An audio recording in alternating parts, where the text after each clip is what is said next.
So ito naman po ang isa ay ang ISO. So andyan nakalagay din yung mga qualifications.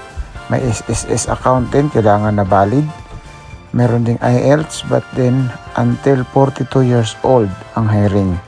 So ayan ang kanilang requirement na CB, passport, kailangan na meron. Pwede nyo pong i-check yan sa kanilang website mismo or sa kanilang page para po masundan ninyo kung ano talaga yung mga qualification, mga requirements as an industrial meat cutter.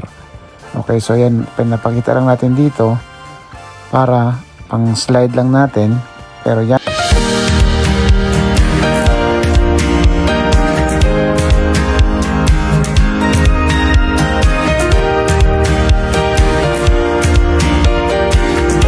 You can watch the full video on YouTube on Berpags TV, and don't forget to like and subscribe.